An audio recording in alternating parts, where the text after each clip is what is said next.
Some nights I wake up gasping for air. I can still feel the cold grip of the ocean, the weight of the water pressing against my chest, pulling me under. I still hear his voice, laughing, calling my name, until it turns into a scream. I never thought I'd have to tell this story, and I wish I didn't have to. Some memories are like ghosts. You don't choose them, and you can't escape them. They follow you, whispering in the dead of night, reminding you of things you'd rather forget. This is one of those memories.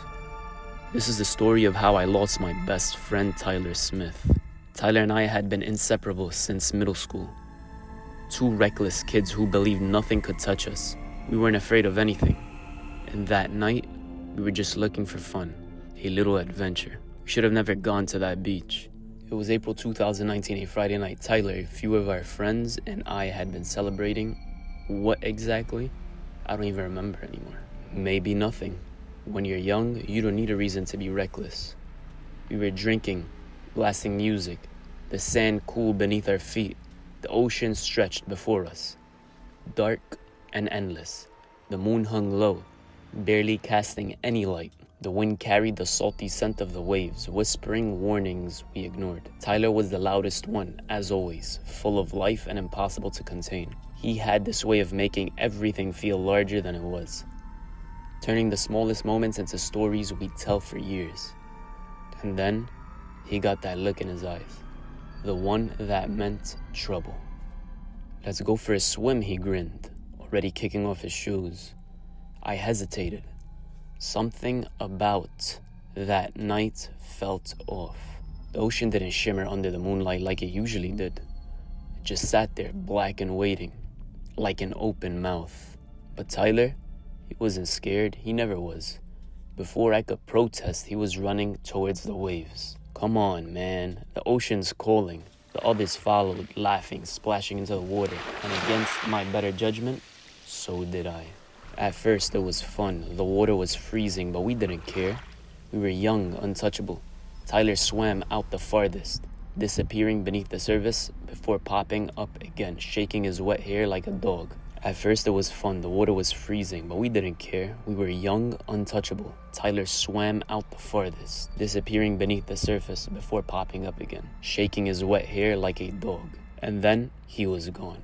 1 second, he was right there, laughing, his voice echoing over the waves. The next, the ocean swallowed him whole. We thought he was messing with us. He'd done it before. Held his breath underwater just to scare us, then popped up laughing at our panic. So we waited and waited, but he didn't come up. The laughter stopped. A sick feeling curled in my stomach. "Tyler," I called out. Nothing. "Tyler, quit messing around." Still nothing. Just the sound of waves crashing, the wind howling through the empty night. Panic struck like a thunderbolt. We drove under, searching our hands, reaching blindly in the icy darkness. The deeper I went, the more it felt like something was pulling me down, gripping my ankles, dragging me towards the abyss. I surfaced, gasping, coughing up salt water, my heart slamming against my ribs. Flashlight flickered across the waves. My friends were screaming his name. But the ocean had turned against us. The waves crashed harder, more violently, as if they were angry, as if they had claimed Tyler and dared us to take him back. I kept diving, my lungs burning, my vision blurring. I swore I saw something. A shadow, a hand reaching towards me, but when I lunged, there was nothing. And then I knew he was gone. The next few hours were a blur of sirens, searchlights, and desperate hope. The Coast Guards arrived, their boats cutting through the black water. Divers went in, their movements quick, practiced, efficient, but deep down I already knew. I stood there, soaked, shaking, my arms wrapped around myself like I was trying to hold myself together. The beach, once filled with our laughter, was now eerily silent. Every few minutes I swore I saw something, a figure in the waves, a glimpse of movement. But it was never him, just the ocean playing tricks on my mind. When dawn broke, painting the sky in soft shades of pink and gold, the search teams pulled back. That's when it hit me. Tyler wasn't coming back. The ocean never gives back.